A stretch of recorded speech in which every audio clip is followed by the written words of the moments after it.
When I was at university, first year, oh, what's going on over here? When I was at first year varsity, my country is very xenophobic, right? South Africa, especially against Africans, other people from other parts of Africa. Yeah, this is a way. People from other parts of Africa, my nation is very xenophobic against them. All right, it's like a whole thing, and it's very uncomfortable. It's very uneasy. It's just actually making everybody itch all the day long, and we don't like it. However, one thing that was certainly true is that when I got to first year varsity, despite the xenophobia of Africans, not of Africans, but of South Africans against Africans in particular that are in our country, I noticed one thing. Most of the tutors, in other words, those who help you find things out, they are in second year or third year, and they become tutors of first year students on whatever subjects it is that we're covering, because they passed with really great marks, and now they can indeed be tutors in the next year. Not most, of course, but a lot of them were Zimbabwean, they were Somali, they were Ethiopian, they were Angolans, frankly Congolese. They were from other parts of Africa. And in order for you to be a tutor, you have to have passed really well in the previous year. So essentially, you have to have given everybody else a run for your money. That's the only way that you qualify to tutor the following year as a student at varsity.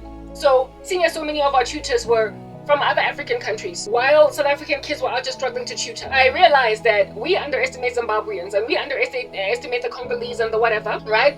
We underestimate the living daylights out of them. However, they slay us sometimes. They slay us enough for them to tutor us. So I wore a respect for basically people coming from other nations, because what the heck, xenophobia is not going to do anything for you.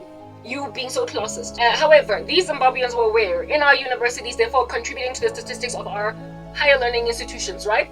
And they were in our country, therefore also facing employment by our nation to therefore improve our what? Economy. So the very people that we underestimate out here boost our economy. If at all you look at a person as just a third world monstrosity, yeah, and you don't account for the fact that they even slay you at computational mathematics, you will shut out some of the biggest and baddest minds, however, that are living under the radar, that are treated like trash because they live in a space that is very xenophobic. America has just hooked up an excruciatingly xenophobic and also classist executive order through Donald Trump, where it is that he is leaving out all third world migrants out of his country in totality, when even Elon Musk comes from here, when some of the most baddest entertainers in his entertainment industry come from here, and also when some of the biggest and baddest minds live in the US that come from here, running businesses in the US that come from here.